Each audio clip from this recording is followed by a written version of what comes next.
नारायणं नमस्कृतं नरं चैव नरोत्तमं देवीं सरस्वतीं व्यासं ततो जयमुदीरयेत्। ॐ नमो भगवते वासुदेवाय। ॐ नमो भगवते वासुदेवाय। स्वागत है सभी दर्शक साथियों का आपके अपने YouTube चैनल रामकृष्ण जी शिवम स्टूडियो में। मैं रामकृष्ण शास्त्री आगरा से आप लोगों के बीच में धार्मिक कथा, व्रत कथा एवं अन्य जानकारियां लेकर के आता रहता हूं। तो आज की जो जानकारी है वैशाख मास 19वां अध्याय, और यह कथा पद्म पुराण के खंड 5 अध्याय 158 से ली गई है। बंधुओं, ये बड़ी ही पावन कथा है, बड़ी ही मार्मिक कथा है। और आज की कथा में 30 प्रसा व्रत की विधि और महिमा का उपाख्यान है। तो अभी तक आपसे निवेदन करूंगा कि अभी तक आपने चैनल को सब्सक्राइब नहीं किया हो तो प्लीज चैनल को सब्सक्राइब करें और इस कथा को, मार्मिक कथा को, पूरी विधि और महिमा को श्रवण करें। वीडियो अंत तक देखें, बीच में स्किप न करें। तो चलिए ज्यादा समय नहीं लेते हुए प्रारंभ करेंगे 30 प्रसा व्रत की महिमा। विधि क्या है? नारद जी बोले, सर्वेश्वर आप विशेष रूप से 30 प्रसा नामक व्रत का वर्णन कीजिए, जिसे सुनकर के लोग तत्काल कर्म बंधन से मुक्त हो जाते हैं। महादेव जी ने कहा, विद्वान, पूर्व काल में संपूर्ण लोकों के हित की इच्छा सनत कुमार जी ने व्यासी के प्रति इस व्रत का वर्णन किया था, और यह व्रत संपूर्ण पाप राशि का शमन करने वाला और महान दुखों का विनाशक है। विप्र 30 प्रसा नामक महान व्रत संपूर्ण कामनाओं का दाता माना गया है और ब्राह्मणों के लिए मोक्षदायक भी है। महामुने, जो प्रतिदिन 30 प्रसा का नामोच्चारण करता है उसके समस्त पाप क्षय हो जाते हैं। देवादिदेव भगवान ने मोक्ष प्राप्ति के लिए इस व्रत की सृष्टि की है, इसलिए इसे वैष्णवी तिथि कहते हैं। इंद्रियों का निग्रह न होने से मन में स्थिरता नहीं आती और मन की यह अस्थिरता ही मोक्ष में बाधक है। ब्राह्मण जो ध्यान धारणा से वर्जित, विषय पराग तथा काम भोगों से आसक्त है, उसके लिए 30 प्रसा ही मोक्षदायिनी है। मुनिश्रेष्ठ, पूर्व काल में जब चक्रधारी भगवान विष्णु के द्वारा क्षीर सागर का मंथन हो रहा था, उस समय चरणों में पड़े हुए देवताओं के मध्य में ब्रह्मा जी से मैंने ही इस व्रत का वर्णन किया था। जो लोग विषयों में आसक्त रहकर भी 30 प्रसा का व्रत करके करेंगे, उनके लिए मैंने मोक्ष का अधिकार दे रखा है। नारद, तुम इस व्रत का अनुष्ठान करो, क्योंकि 30 प्रसा मोक्ष देने वाली है। महामुने, बड़े बड़े मुनियों के समुदायों ने इस व्रत का पालन किया। यदि कार्तिक शुक्ल पक्ष में सोमवार या बुधवार में युक्त 30 प्रसा एकादशी हो तो वह करोड़ों पापों का नाश करने वाली है। विप्रवर, और पापों की तो बात ही क्या, 30 प्रसा के व्रत से ब्रह्म हत्या महापाप भी नष्ट हो जाते हैं। प्रयाग में मृत्यु होने से तथा द्वारका में श्री कृष्ण के निकट गोमती में स्नान करने से शाश्वत मोक्ष प्राप्त होता है, परंतु 30 प्रसा का उपवास करने से घर पर भी मुक्ति हो जाती है। घर पे मुक्ति हो जाती है। इसलिए विप्रवर, नारद, तुम मोक्षदायिनी 30 प्रसा के व्रत का अवश्य अनुष्ठान करो। विप्र पूर्व काल में भगवान माधव ने प्राची सरस्वती के तट पर गंगा जी के प्रति कृपा पूर्वक त्रैस प्रसाद व्रत का वर्णन किया था। गंगा ने पूछा, ऋषिकेश, ब्रह्म हत्या आदि करोड़ों पाप राशियों से मुक्त मनुष्य मेरे जल में स्नान करके उनके पाप और दोषों से मेरा शरीर कलुषित हो गया है। देव, हे गरुड़ध्वज, मेरा वह पातक कैसे दूर होगा? प्राची माधव बोले, सुबह तुम त्रिस्प्रदा व्रत का व्रत करो और 100 करोड़ तीर्थ से भी अधिक महत्वशालिनी है। करोड़ों यज्ञ तथा व्रत जप होम और सांख्य योग से भी इसकी शक्ति बढ़ी हुई है। यह धर्म, अर्थ, काम और मोक्ष चारों पुरुषार्थों को देने वाला है। नदियों में श्रेष्ठ गंगा त्रिस्प्रदा व्रत जिस किसी महीने में भी आए तथा शुक्ल पक्ष में भी हो या कृष्ण पक्ष में, उसका अनुष्ठान करना ही चाहिए। उसे करके तुम पाप से मुक्त हो जाओगे। जब तक एक ही दिन एकादशी द्वादशी, यानी जिस दिन एक ही दिन एकादशी और द्वादशी तथा रात्रि के अंतिम पहर में त्रयोदशी भी हो, तो उसे त्रैस्प्रसाद व्रत समझना चाहिए। उसमें दशमी का योग नहीं होता। उसमें दशमी का योग नहीं होता। देवनदी एकादशी व्रत में दशमी वेद का दोष में नहीं।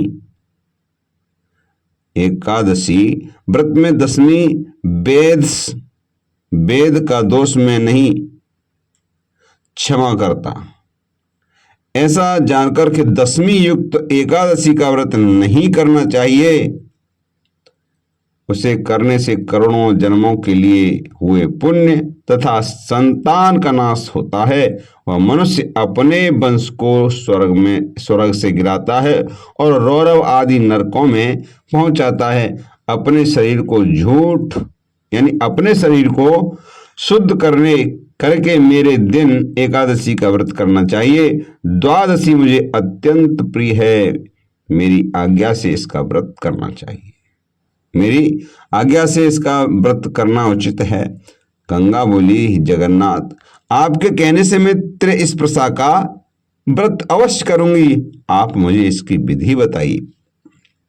प्राची माधव ने कहा, सरिताओं में उत्तम गंगा देवी, सुनो, मैं त्रैस्प्रसा का विधान बताता हूं। इसका श्रवण मात्र करने से भी मनुष्य पापों से मुक्त हो जाता है।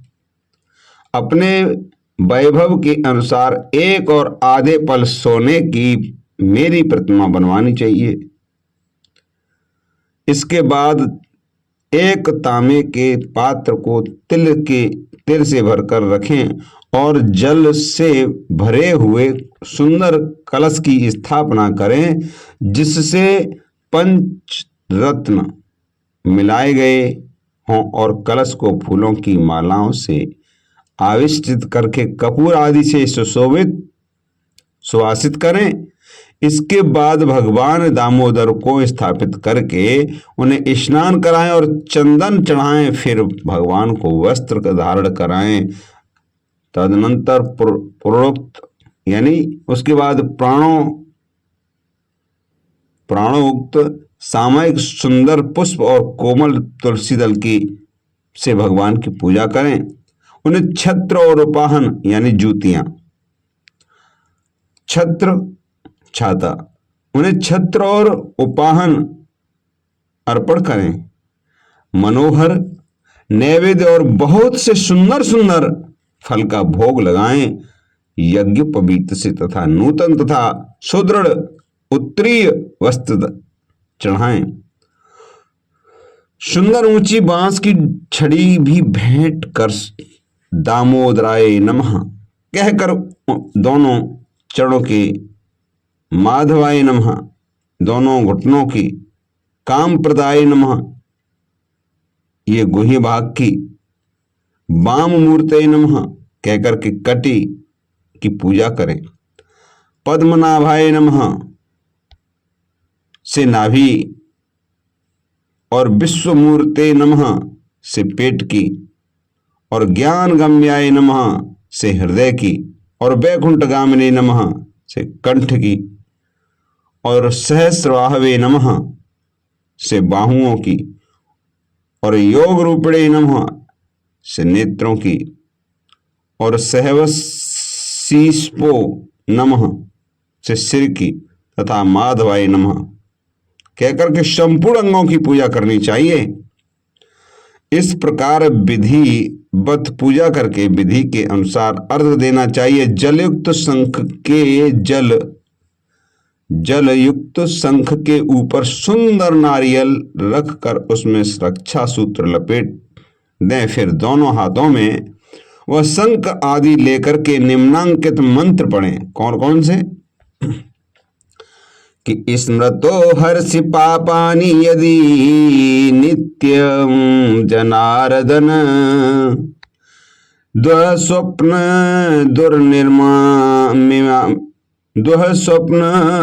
निर्मितामि मनसा दुर्विचिन्तनम् नारकं तु भवं देव भवं भयं दुर्गति संभवम् यमन्मं स्मान महादेव एकं पारलौकिकम् तेन देवे समारक्ष ग्रहणां नमो स्तुते सदा भक्तिर्मवैवास्तु दामोदर तवोपरि।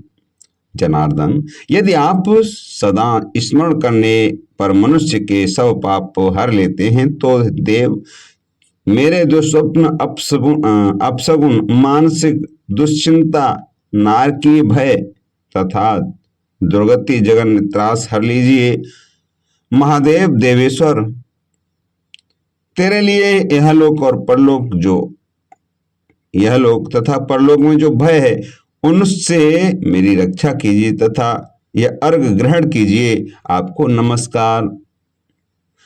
नमस्कार है दामोदर। सदा आपसे में ही मेरी भक्ति बनी रहे, आप में मेरी भक्ति बनी रहे। तत्पश्चात धूप दीप नैवेद्य अर्पण करके भगवान की आरती उतारें, उसके मस्तक पर शंख घुमाएं। यह सब विधान पूरा करके सदगुरु की पूजा करें। उन्हें संपूर्ण वस्त्र पगड़ी तथा अंग आदि साथ ही जूता छत्र अंगूठी कमंडल भोजन पान सप्तधान तथा दक्षिणा दें। गुरु और भगवान की पूजा के पश्चात भगवान श्री हरि के समीप जागरण करें और जागरण में गीत नृत्य तथा अन्य उपचारों का भी समावेश रहना चाहिए। तदनंतर रात्रि के अंत में विधि पूर्वक भगवान को अर्घ दे स्नान आदि कराएं। इसके आदि करा करके ब्राह्मणों को भोजन कराने के पश्चात स्वयं भोजन करें। महादेव जी कहते हैं, ब्राह्मण त्रिस्प्रसा व्रत का यह अद्भुत उपाख्यान सुनकर मनुष्य गंगा तीर्थ में स्नान करने का पुण्य फल प्राप्त करता है। त्रिस्प्रसा के उपवास से 1000 अश्वमेध और 100 वाजपेयी यज्ञों का फल मिलता है। यह व्रत करने वाला मनुष्य पितृकुल मातृकुल और पत्नी कुल के सहित विष्णु लोक में प्रतिष्ठित होता है। करोड़ों तीर्थों में जो मनुष्य तथा करोड़ों क्षेत्रों में जो फल मिलता है वह त्रिस्प्रसा के उपवास से मनुष्य प्राप्त कर लेता है। द्विजश्रेष्ठ, जो ब्राह्मण क्षत्रिय वैश्य शूद्र तथा अन्य जातियों के लोग भगवान श्री कृष्ण में मन लगाकर इस व्रत को करते हैं वे सब धराधाम को छोड़ करके मुक्त हो जाते हैं। इसमें 12 मंत्र द्वादशाक्षर मंत्र का जप करना चाहिए, जैसे ओम नमो भगवते वासुदेवाय। यह मंत्रों से मंत्राज सबसे बड़ा मंत्र माना गया है, मंत्राज माना गया है। इसी प्रकार त्रिस्प्रसाह सब व्रतों में उत्तम बताई गई है, और जिसने इस व्रत किया है उसने संपूर्ण व्रतों का अनुष्ठान कर लिया। पूर्व काल में स्वयं ब्रह्मा जी ने इस व्रत को किया था, तदनंतर अनेकों ऋषियों ने भी इसका अनुष्ठान किया, फिर दूसरों की तो बात ही क्या। नारद, यह त्रिस्प्रा मोक्ष देने वाली है। नारायणं नमस्कृतं नरं चैव नरोत्तमं देवीं सरस्वतीं व्यासं ततो जयमुदीरयेत्। ओम नमो भगवते वासुदेवाय। ओम नमो भगवते वासुदेवाय। आज की कथा का विराम यहीं लगता है। मिलते हैं कल की नई कथा के साथ। तब तक के लिए जय श्री राधे कृष्णा। हर हर महादेव।